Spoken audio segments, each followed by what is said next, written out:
It was entertaining. It was entertaining. That's for sure.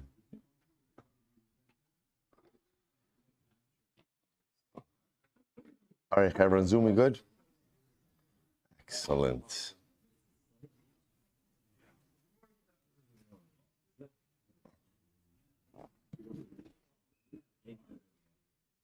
All right, I will say good morning, good morning. Let us begin. Begin by thanking all of our sponsors for this morning's shir. To thank our Talmud Torah sponsors for the month of Sivan, Paul and Kathy Pollack, for dedicating all the Shurman Shoshos this month. And the schos of Refuah Shalima for Kathy's sister, Donna Baker Matson. We thank our Day of Learning sponsors, Larry and Marsha Loeb, in honor of their children and grandchildren from the East Brunswick contingent. Beautiful. We thank all of our sponsors for their continued sponsorship and dedication. With that, let us begin. Today's daf is Chaf Dalet 24.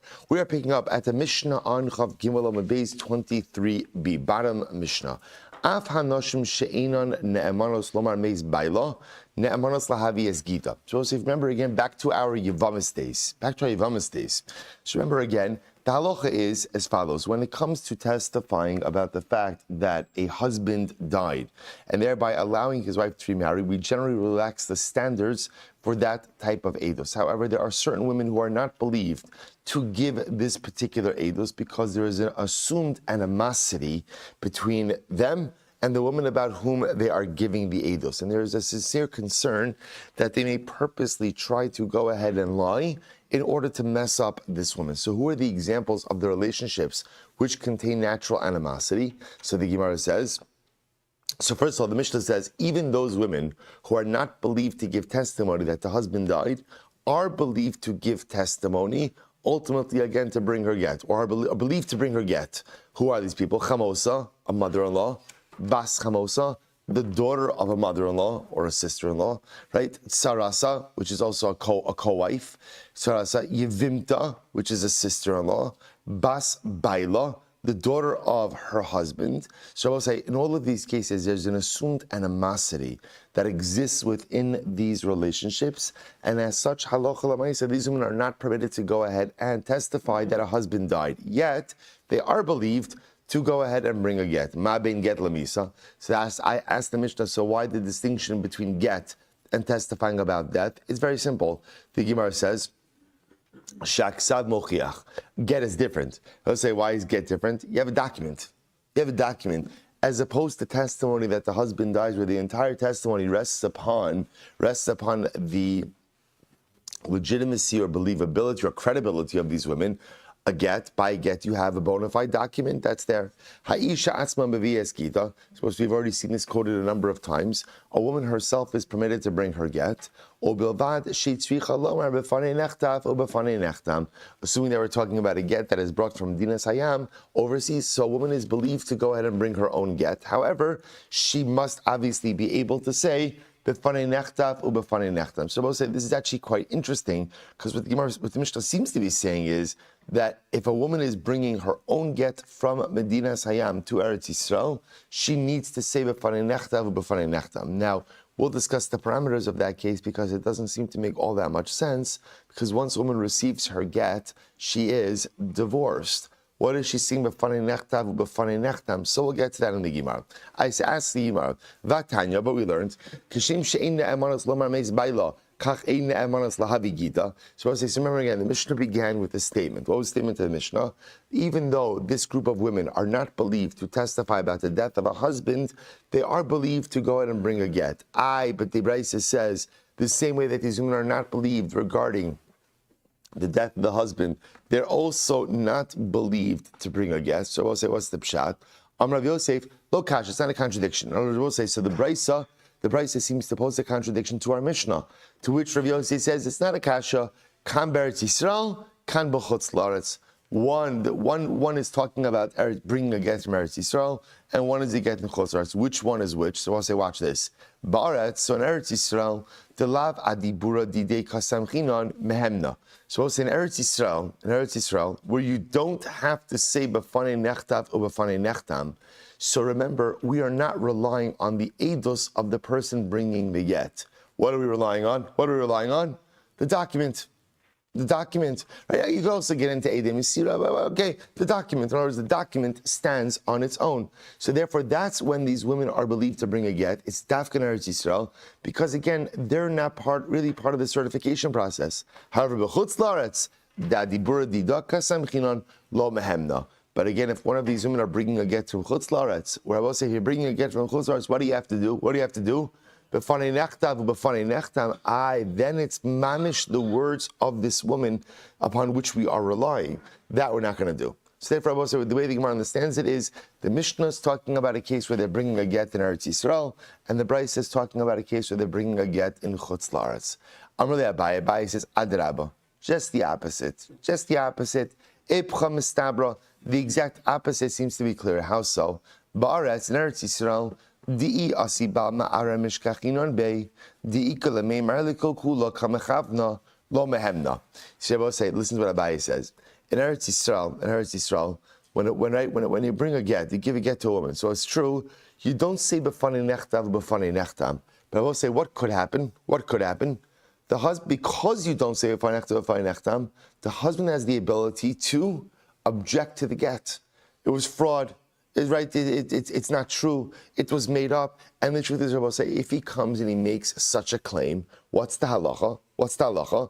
We're going to have to entertain it. In other words, we're not saying that we don't say we automatically accept that claim, but Lamaisa, we also just can't summarily reject it.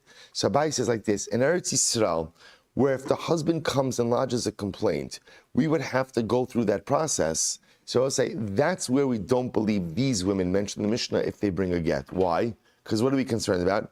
We're concerned they're trying to mess over, we'll call her Rachel, the wife in this case.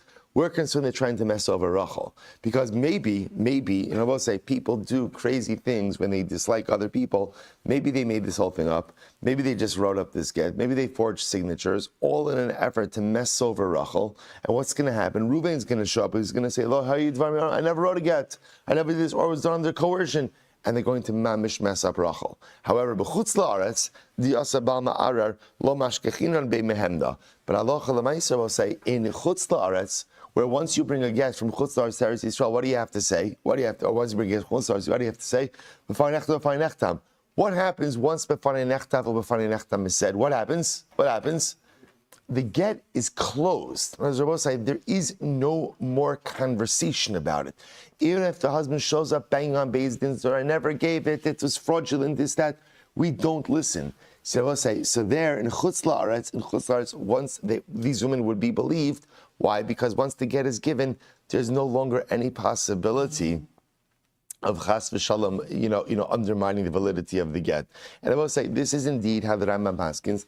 The Rambam paskins like Abaye, namely, that the women mentioned in the Mishnah are believed to bring a get dafka when it's from chutz la'aretz, because you have to say b'fanei nechtav u b'fanei nechtam, ultimately, and I will say again, remember, as we saw already, b'fanei nechtav u b'fanei nechtam, right, we saw this earlier, doesn't just mean like you're saying the statement, right? Can you imagine like you roll into Beis Din, you have the get, b'fanei nechtav u b'fanei nechtam, and Beis Din's not like, okay, right, have a good day, right? Obviously, we saw already, b'fanei nechtav u b'fanei nechtam sparks a conversation in Beis Din that ultimately leads or doesn't lead to the validation of the get. Remember, again, I will say, it could be that there are times where b'fanei nechtam is said, and then after the entire discussion with Beis Din is not sure if this is valid or not. But the Rambam paskins that alocha l'maisa, these women mentioned in the Mishnah are believed to go ahead and bring a get only when the get is originating in chutz la'aretz, because that is going to require a b'fanei nechtav b'fanei nechtam. That is going to spark a due diligence in Beis Din, and that's when they will be believed. But halacha l'maisa for bringing a get in Eretz Yisrael, these women would not be believed to bring the get, because since technically you could bring a get in Eretz Yisrael without any type of validation process, that's when there's a concern that they may be trying to mess over Rachel. Incredible. Tanya Kavasi Dabai. Bryce says the parts of Abai. Okay, I got to halacha a little bit too soon. Bryce says the parts of Abai. Shimon Elazar Mishum Bekiva. Isha ne'emenes lahavi Gittin mekal v'chomer. A woman is believed to bring her own get based on the kal v'chomer. What's the kal v'chomer? Uman nashim sha'amru chachamim ein ne'emanos lomar meis bayla. So I'll say, even though Chazal said the women who are not normally believed to testify that a husband died, right, that someone else's husband died, that Rachel's husband died. Ultimately, again, ne'emanos lahavi gita. I'm sorry. Yeah, and Ne'emenes la v'gita, yet they are believed to go out and bring a get. He shene'emenes lamar meis baila. Rachel herself, who is believed to say my husband died, Eino din shene'emenes la v'gita. Ultimately, again, she certainly should be believed to bring her own get. I will say that's a pretty solid kal v'chomer, right? In other words, if the women who are not normally believed to testify about the death of a man are believed to bring a get, then the wife herself, who is believed to testify about her husband's death. So in other words, we learned this extensively, right? One of the incredible kulas that Chazal gave in order to avoid aguna situations is that a woman is believed when she comes to Beis Din and she says, my husband is dead. Right? So if she's believed to give that testimony, certainly she could bring her own get. Top of Chav Dalet, umimakom shebasa, and I will say ultimately again, let's go back to the origin of that halacha. Just like in those previous cases, ultimately again, they are obligated to say b'fanei nechtav u'b'fanei nechtam. So too she is obligated to also say b'fanei nechtav u'b'fanei nechtam. So I will say you see that the way the Braisa is framing the case is as a situation where b'fanei nechtav u'b'fanei nechtam has to be said. What's the only case where b'fanei nechtam has to be said? In a get from Chutz La'aretz. So you see from here that halacha l'maisa, like Abayi was saying, that these women mentioned in the Mishnah are only believed to bring a get when it's the type of get that would trigger a certification process, which is a get that is brought from overseas. Incredible, or Chutz La'aretz.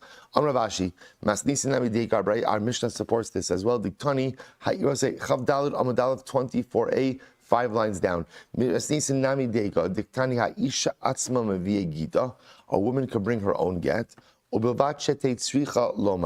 Except we'll say that she needs to say,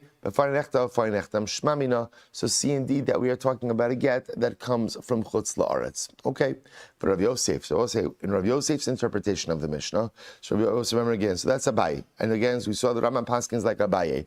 But according to Rav Yosef's understanding of the Mishnah is that ultimately, again, these women are really only believed when they bring a get in Eretz Yisrael. Because when they bring a get in Eretz Yisrael, ultimately we're not relying on their words, we're just relying on the document.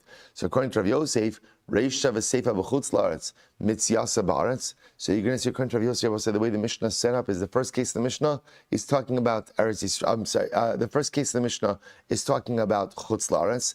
The end of the Mishnah is talking about Chutz La'aretz, and the middle of the Mishnah is talking about Eretz Yisrael. That's just a strange way to set up the Mishnah, but to which the Gemara says, in Reisha v'seifa b'chutz La'aretz. No, this is the way that is set up. Right at the beginning and end of the Mishnah are Chutz La'aretz, Mitziasa Ba'aretz. In the middle case, the Mishnah is talking about Eretz Yisrael. Mimai, Midiktani, since the Mishnah says, Ma bein get lemisa, what's the difference between get and death? Shaksav mochiach. Ultimately, again, because a get has writing, a get has a document to back it up. V'lo katani shaksav upeh mochiach. But the Mishnah says, Rabbi Yosef does not say that ultimately, again, the writing and her testimony of b'fanei nechtav or b'fanei nechtam ultimately, again, prove the validity of the get. So the fact that it doesn't say that leads Rabbi Yosef to believe that the middle part of the Mishnah is talking about Eretz Yisrael. Okay, so bottom line, Machlokes Rav Yosef and Abaye ultimately had to understand the statement of the Mishnah. Rambam Paskins like Abaye, namely, these women who are not believed to give testimony that Rachel's husband died would be believed to ultimately deliver her get. I will say again, but says Abaye, says the Rambam, when is that so? Only when it's a get from Chutz La'aretz. Because since that type of get is going to require a b'fanei nechtav or b'fanei nechtam, there is an additional certification process that is going to occur, which will ultimately, again, be able to ascertain whether or not they are speaking the truth, or they're setting her up for some type of, or they're setting her up. So good, that's what Rambam Paskins. Good, well, says Kabaiter, Haisha Asma Mavia. So say, now remember again, the Mishnah also said a woman could bring her own get, provided that she says, B'fanei nechtav u b'fanei nechtam. To which the Gemara says, what? So the Gemara says, Ha'isha, Isha, mechi mate gitel yada, igar shala. I don't understand. I will say, if Reuven gives Rachel a get, so I will say, the moment he gives her the get, what's happening? She's divorced. So what do you mean she has to bring the get to Eretz Yisrael and say, B'fanei nechtav, b'fanei nechtam? What does that mean? Right? Mechi mate gitel yada. The moment the get reaches her hand, igar shala, she is divorced. What's going on over here?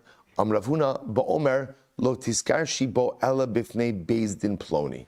So I say, no. What's the case? The case is where he attaches a t'nai to the gerushin. So I'll say, so remember again, we're going to talk about this sugya a bit more, but remember, technically speaking, a husband could attach a condition to a get, right? That, you could do that. Now there's a caveat. What's the caveat? That ultimately, again, the condition cannot be eternal.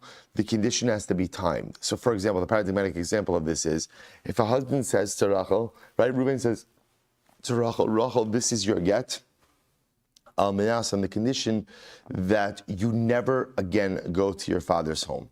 So I will say such a get is invalid because that Tanai is eternal. So ultimately, again, it never fully severs the relationship between Reuven and Rachel. As opposed to if Reuven says to Rachel, this is your get on the condition that you don't go to your father's house for the next 30 days, such a get will work. Such a get will work. So I will say, so the Gemara is suggesting over here, what's the case? Reuven gives Rachel to a get. If Reuven gives Rachel again, he says to her, this is your get, but you're not divorced until you bring this get before Beis Din, right? The Beis Din of Yerushalayim. Okay, so we'll say, so fine. So now that's the case of the Mishnah. But still, sof, kimat yahasam igar shala. So I'll say, but I don't understand. At the end of the day, so fine, let's take this forward. So now Reuven gives Rachel the get. Right? He gives her the get in Baltimore. He says, here's your get, but you are not divorced until you get to Beis Din in Yerushalayim. She gets to Beis Din in Yerushalayim. I will say, what happens the moment she steps foot in Beis Din in Yerushalayim? What happens? She's divorced. I will say, what doesn't she have to do? B'fanei nechtam. Why? I will say, here's what the Gemara is driving at. B'fanei nechtam or b'fanei nechtam is a din in shlichus. It's a din in shlichus, right? When a get is being sent with a shaliach from Chutz La'aretz to Eretz Yisrael, there is a need to say b'fanei nechtam. But the Gemara saying over here is, this is not a case of shlichus, right? This is a case of t'nai. So husband, right? Reuben's giving Rachel a get, and he's saying to her, the get is not valid until you get to the Beis Din in Yerushalayim. Fine, okay, he could do that. That's not a problem. It's weird, but you could do that, right? So go ahead and give her the get. The moment she steps into Beis Din, she's divorced. She's divorced. There's no need for b'fanei nechtav or b'fanei nechtam because she's not a shaliach.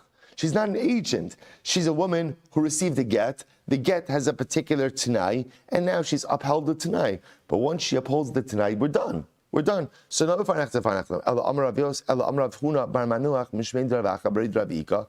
The amar la kimatis hasam asnechei a'ara v'shakle. So I will say it's interesting. So what's the case? The case is where Reuven gives Rachel the get, and he says to her, listen, here's what I want you to do. Here's your get, on the condition that you take it to the Beis Din in Yerushalayim. When you get to the Beis Din in Yerushalayim, I want you to go ahead and put it down on the ground, and then pick it back up. So I'll say, what is the Gemara trying to do over here? The Gemara is trying to set up, see, in order for her to have to say b'fanei what does she have to become? A shaliach. So I'm saying, okay, here's the case. He's telling her, here's your get, take it to the Beis Din of Yerushalayim, put it down on the ground, and then pick it back up. So we'll say essentially, she's acting as a shaliach to bring it to Eretz Yisrael, to bring it to the Beis Din of Yerushalayim, and then when she picks it back up, she's picking it back up as the Isha. Tushimar says that case does not work. Ihachi havle kli gitech me'al gabi karka. We'll say we're going to talk about this case, right? This is the case of kli gitech me'al gabi karka. Pick up your get from the ground. Now we'll say, if a husband puts a get on the ground and says to his wife, pick it up, right? The gerushin is not valid. Why is it not valid? I will say because halacha l'maisa, what Gittin requires is v'nasan biyada. There has to be a direct, uninterrupted act of giving. The moment he puts it down on the ground and tells her to pick it up, there's no v'nasan. There's no act of giving. There's no act of giving, so that wouldn't work. And Rava said, if a husband says to his wife, pick up your get from the ground, ultimately such a statement is meaningless. Ella da amrala. So I'll say, okay, so watch this. It's getting a little bit complicated. Ella da amrala, havi shliach lo lacha adamatis hasam, v'chi matis hasam, havi shliach lekabala, v'kabli eskitech. Okay, so I'll say, so now watch this. Okay, now remember, again, I will say, this is going to take a deep breath, right? This is going to be one of these cases where you're like, why? I'll say, remember again, because many times these cases aren't going to happen, but Lamaisa, they're just interesting because they illustrate concepts. So I'll say, imagine the following situation. Reuven gives Rachel a get. And he says to her, listen, this is your get, but here's how this is going to work, right? I want you to be a shliach laholacha. Now, what's a shliach laholacha, right? That's really the husband's shaliach to transport the get. I want you to be a shliach laholacha until you get to the basin in Yerushalayim. The moment you get into the basin of Yerushalayim, I want you to transform yourself into a shliach lekabbalah, which is a shliach to receive the get. And therefore, and ultimately again, and as you become a shliach lekabbalah, then obviously what? You're receiving the get on your own behalf. You're receiving the get on your own behalf. That's what he wants of her, Rabbi say. That's what he wants of her. To which Rabbi say, and therefore again, Rabbi say, now what's the whole chap? Because he's doing that, she's acting in the capacity of a shliach laholacha. Because she's shliach laholacha, when she brings the get to her, so what is she going to have to do? B'fanei nechtav or b'fanei nechtam. So I'll say, what's the problem with this case? What's wrong with this case? This is actually fascinating. Habish Sigmar says, here's the problem. So we'll say, now listen to this. So we'll say, this is an interesting din in shlichus. See, the problem over here, we'll say in this case is, part of what makes a shlichus valid is the ability for the shaliach, for the agent, to go ahead and report back to the principal and say, mission accomplished. Now, I want to be clear. A shaliach doesn't have to do that. But in order to be a valid shlichus, the shaliach has to have the ability to go back to the principal and to say, I did it. Now, let's say in this case, you don't have that. Why don't you have that? Because the shliach laholacha ceases to exist because she morphs ultimately again into the shliach lekabbalah. So Rabbi said the problem is it's not a valid shlichus. So Rabbi said this case can't work. I will point out what is hashkafically remarkable about this case. Rabbi say is what? What does it point out to us? The profound and cathartic ability to change. That you could be a shliach laholacha, transform yourself into a shliach lekabbalah, and I will say, in life, you could transform yourself in such a dramatic way that what? No vestige of your previous self exists. I will say, now again, I want to point out, often change does not demand that of us, right? I will say, true change does not demand obliteration of the previous self. I will say, this is one of the things, Rabbi Soloveitchik writes about this in Ala Tshuva. One of the things that sometimes stands in the way of change is that people are afraid to lose themselves. Right? Sometimes I think that in order to become a Baal Tshuva, so ultimately I'm going to have to totally eradicate and obliterate, any vestige of my previous self. That's not true. That's not what change requires. Change requires elevation of the self, not obliteration of the self. That being said, I was saying, there are times in life when I want to kind of go ahead and do away with the old self and remake a new self. So sometimes we convince ourselves that that's not possible. I can never fully change. Let's say, Gittin Chav Daled Amud Aleph.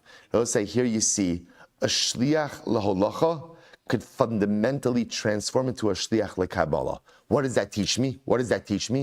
That profound, personalistic, comprehensive, cathartic change is absolutely possible. You could transform yourself into someone totally new if you want to. And that totally new person could have absolutely no connection to the person who was before. Now again, does change demand that? No. Change does not demand this profound eradication of previous self. But if you want that, you can have that. If you want to become someone totally remarkably new, that possibility is within reach. If you want to fundamentally transform from a shliach laholacha to a shliach lekabbalah, you can. They'll say, what a profound chizuk. If you want to hit the factory reset, right? You want to go ahead and restore factory settings. You want to start all over. You absolutely have the ability to do so. In any event, but back to Gittin. So we'll say, so this won't work. Why? Because part of shlichus requires that the shliach is able to report back. The problem over here is if the woman morphs from a shliach laholacha to a shliach lekabbalah, then in her capacity as a shliach lekabbalah, she's unable to report back to the husband that mission accomplished. Okay, the Amarle, So what's the case? Havi shaliach lo lacha adamatis hasam. Okay, boss, get ready for this. So rather, what does the husband say to Rachel? So right, Reuben says to Rachel, here's the deal. I want you to be a shliach. I want you to be a shliach laholacha until you get to Yerushalayim, to Beis Din. V'chimatis hasam, and when you get to Yerushalayim, shavi shliach lekabbalah. Then Rachel, go and create your own shliach lekabbalah. Boss, hear what's going on over here, right? Go and create your own shliach lekabbalah. Then Rachel, what are you going to do? Listen to this. Rachel, give the get to your shliach lekabbalah, and once you give the get to your shliach lekabbalah, what's going to happen? Then you're going to be divorced. So we'll say, remember, this is, what are we trying to do? We're just trying to create a situation where Rachel will be obligated to say b'farei nechtam u'b'farei nechtam. So therefore, if she does that, she brings the get to Yerushalayim, essentially functioning as a shliach la'olacha. She says b'farei nechtam u'b'farei nechtam. She gives over the get to her own appointed shliach lekabbalah, and that's how she's divorced. To which the Gemara says, okay, this all makes sense according to the opinion that says that a woman could appoint a shaliach to receive the get from her husband's shaliach. But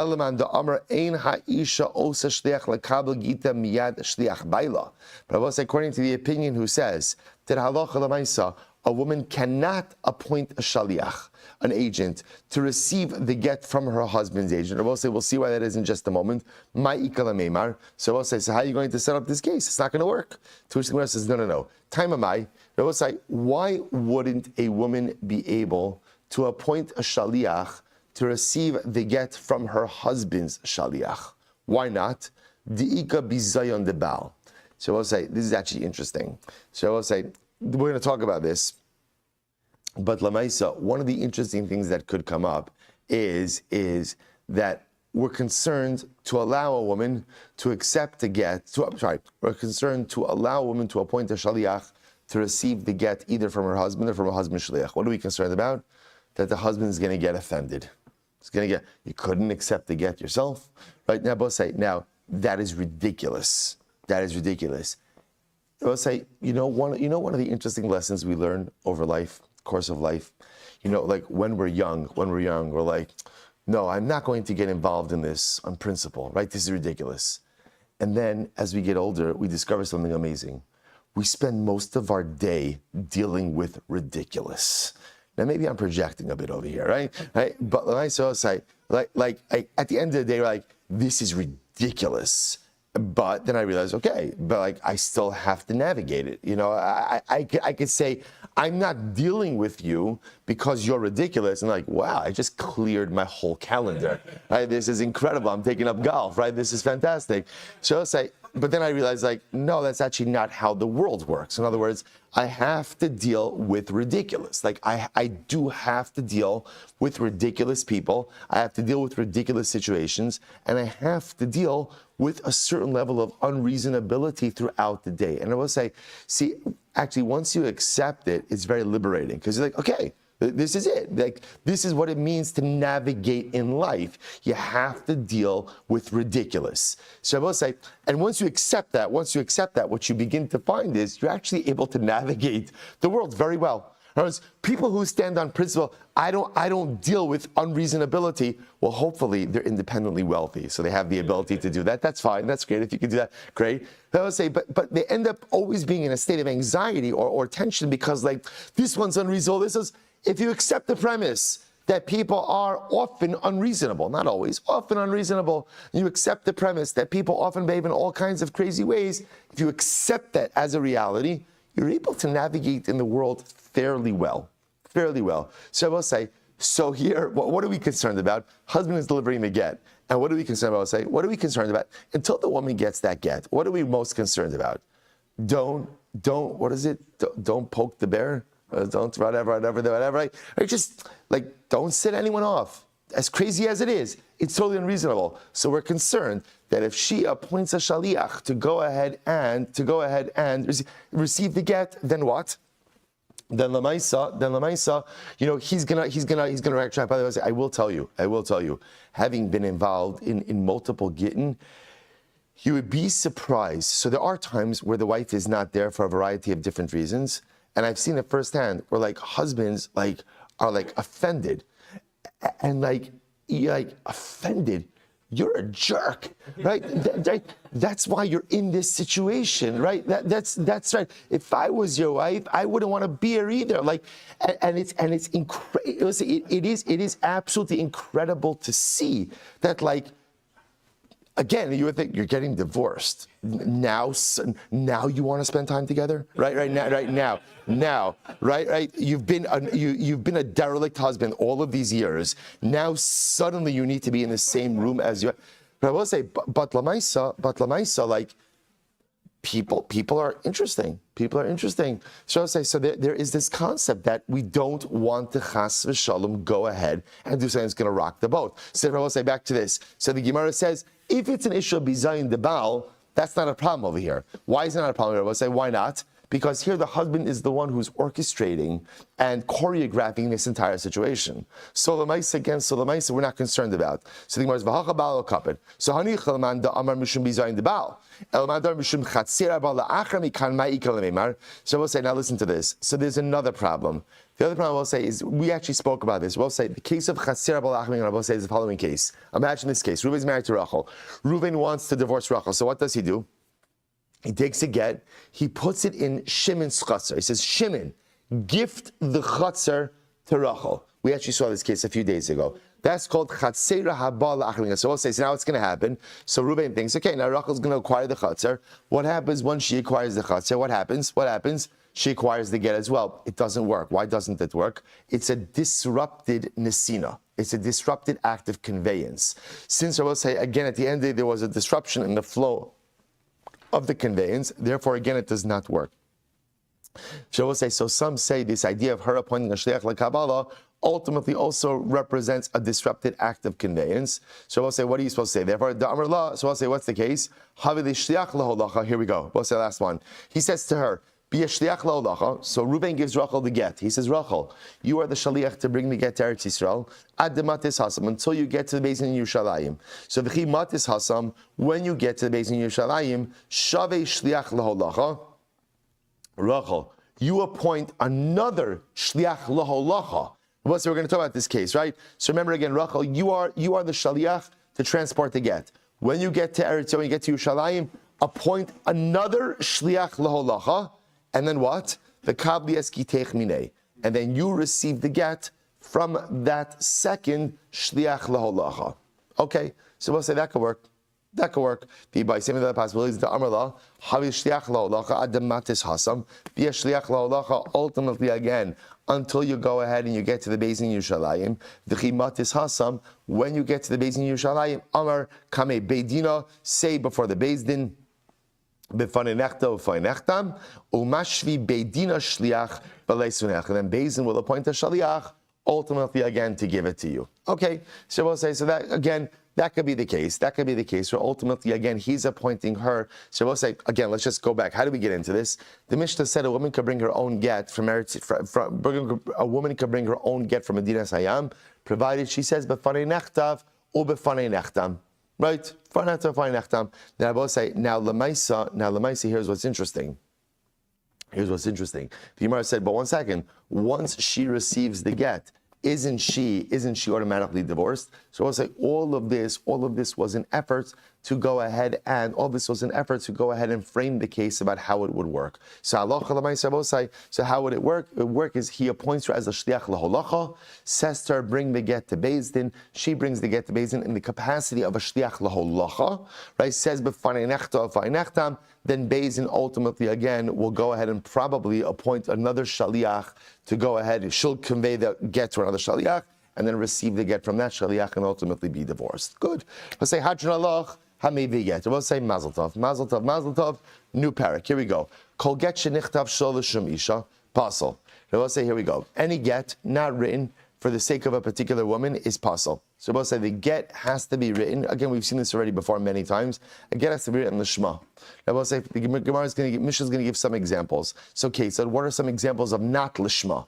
Right? We'll say some examples of where the get was not the l'shma. For example, hayo over b'shuk v'shama kol sofer makrin ish ploni megarish is plonis b'makam ploni v'amr zeshmi v'zeshim ishti pasla garish bo. So what's the interesting case? Let's say a guy is walking by the base medrash, right? He's walking by the base medrash. So he hears ultimately again that they are. So Rabbi say, remember again, a sofer has to practice. So let's say he walks by a base medrash of sofrim, and they're practicing. They will say, what are they practicing? They're saying, okay, Ruvain, who's married to Rachel, who lives in Baltimore, and Rabbi say, what happens? Ruvain, who is married to Rachel, who lives in Baltimore, is walking by, he hears this, and he says, wow, incredible, Simin Mina Shamayim, right? I was always doubtful. I never knew if this union was blessed or not. He says clearly again, HaKadosh Baruch Hu, right, Lord, show me the light, and again, I've seen it, I've seen the light. Again, I'm walking by this, my name, my wife's name, my locale. So I'll say he decides ultimately again, this is my get.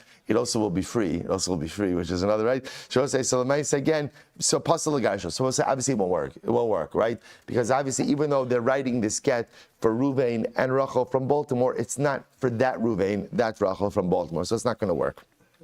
Next, yes, I mean, kind of, we'll say another case. Kasav l'garishes ishto v'nimlach. So we'll say, let's say Ruvain, who was married to Rachel, decided to divorce his wife. Then Baruch Hashem, they reconciled.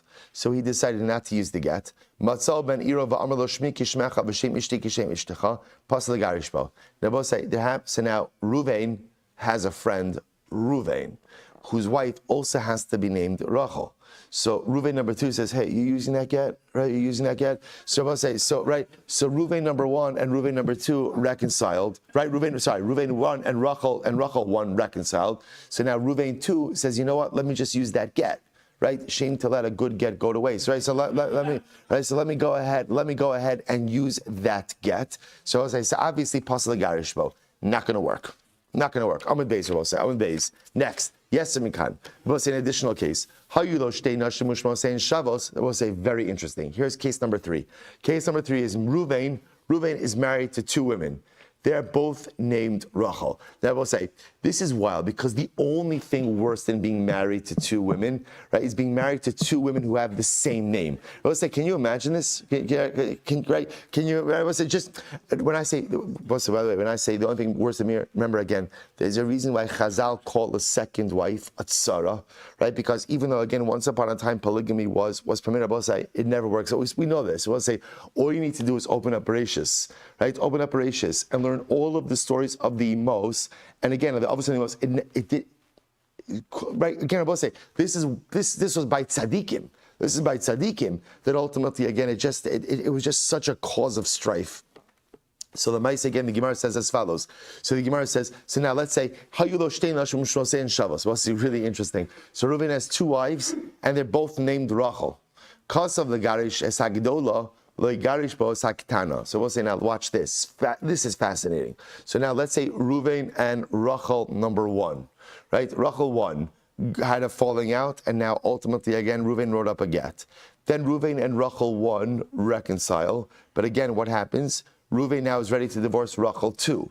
So Ruvain figures, okay, listen, the truth is, let me use this get, right? Because Lamaisa, I'm Ruvain. Right, I'm Ruvain. Right, so the name is the same. The location is correct. So I will say, and now again, they're both my wife. Ultimately, again, it will not work. It will not work. Yes, Amikan. But I'll say another case. Amr Lavlar. Person says to the scribe, "Kasul le'eza she'ertze egarish." So I'll say this is actually very interesting. In case number 3, I will say, listen to this. Case number 3, it's same as case number 4. Sorry, it's the same as previous case, which is Reuben is married to 2 Rachels. He goes over to the sofa. He's like, listen, I'm pretty sure things are going to blow up with one of them, right? So let's say it's good to be forward thinking. He says, you know what? Do me a favor. Write up a get. Here's what I know is, I'm divorcing a Rachel, right? That's for sure. Which Rachel? That remains to be seen. But Lamaisa, let's be forward-thinking people. Draw this up now, and I'll just use it for whichever Rachel I want. Ultimately, again, pasal l'garish, but it doesn't work. So we'll say, let's analyze these cases now. So kasav l'garish is ishto v'nimlach. So we'll say, so now listen to this. So we'll say, so the problem is cases number 1 and cases number 2 seem to be redundant. Right, because both are cases where the get is being written seemingly for someone else, and now ultimately you want to use it ultimately for your wife, right? Reuben wants to use it for his wife. So we'll say, so what is case number 1 teaching me that case number 2 didn't?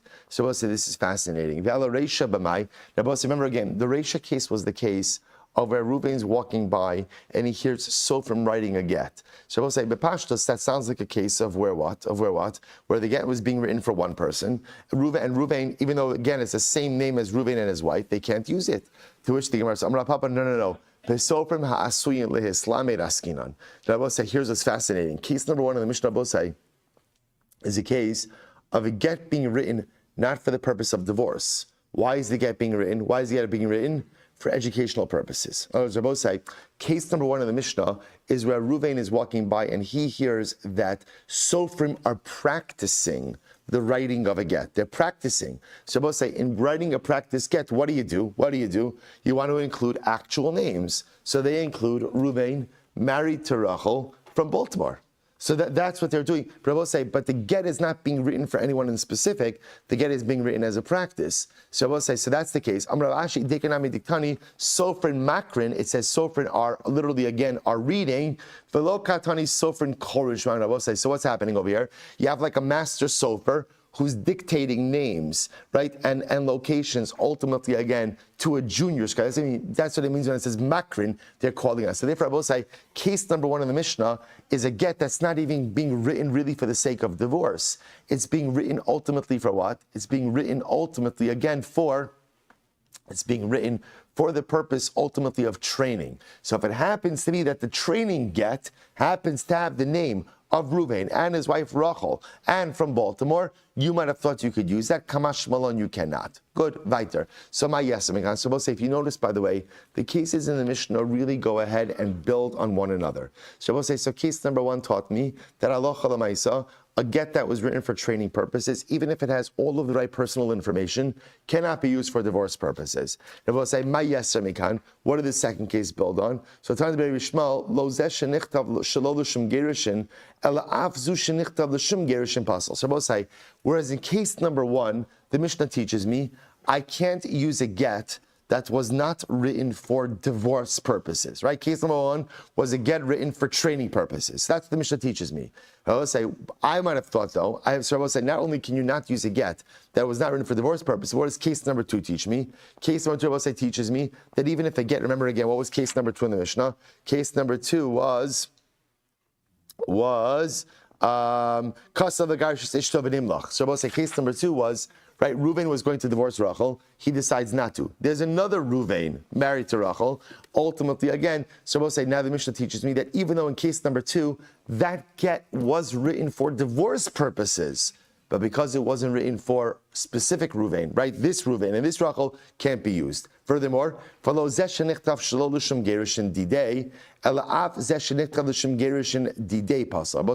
that, the next case taught me that even if Reuven had written a get for himself to be used with a particular wife, he can't go ahead and use it for a different wife. Not only that, so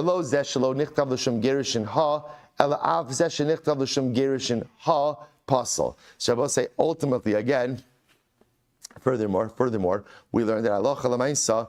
Next case taught me, I will say, that even if the get had the correct name written for this one, can't be used for a different one with the same name.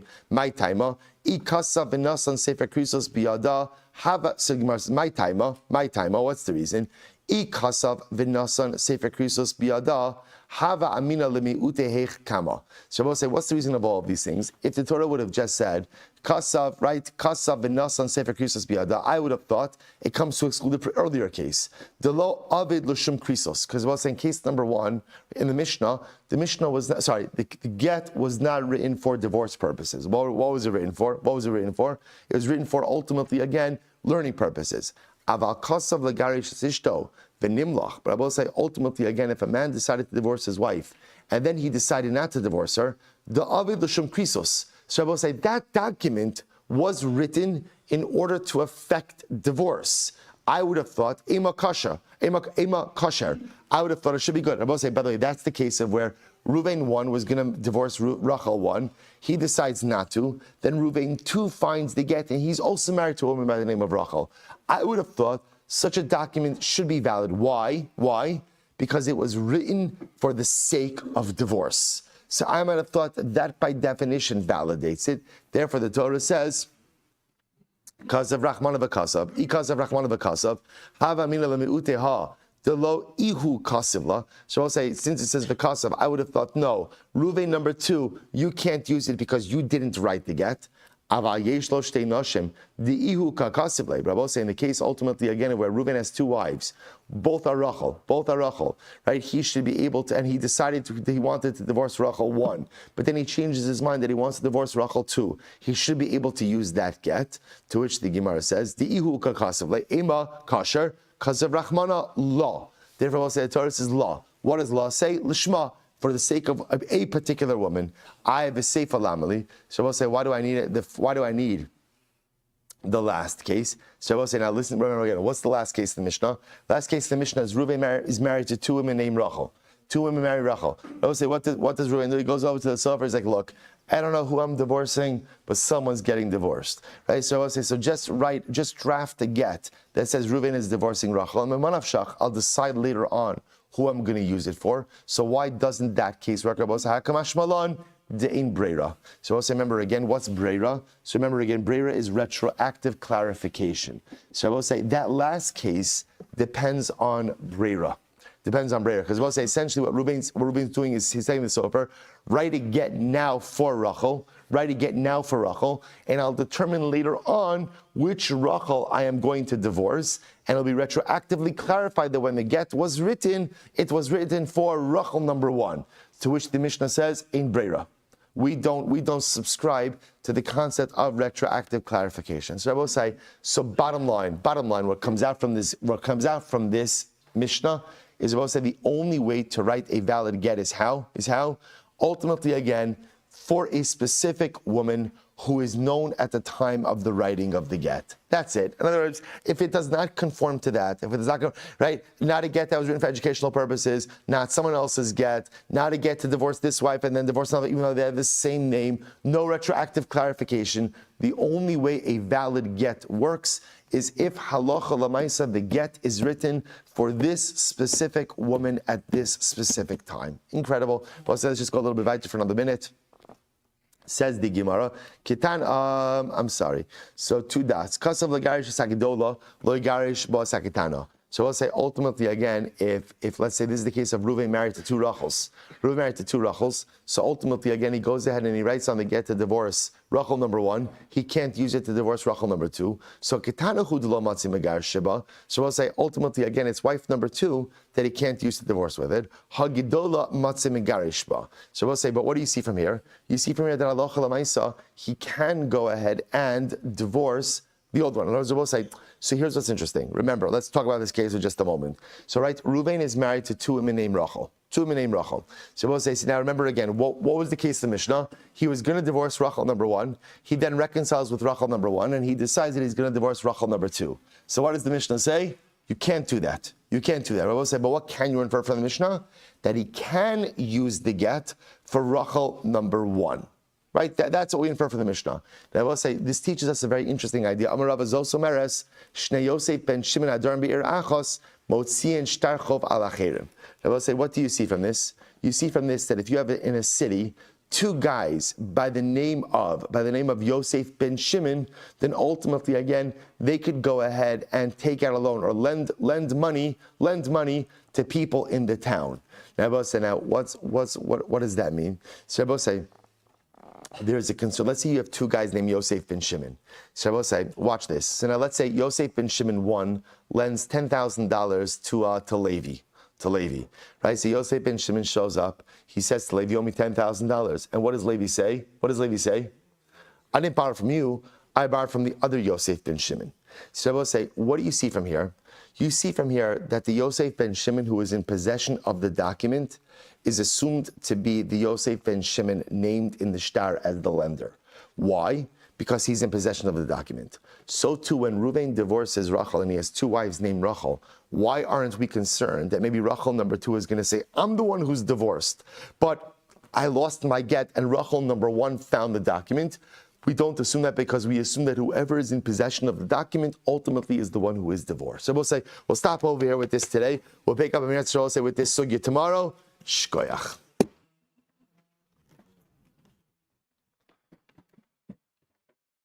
All right, Chabran Zoom, have a great day. Good Shabbos, everyone.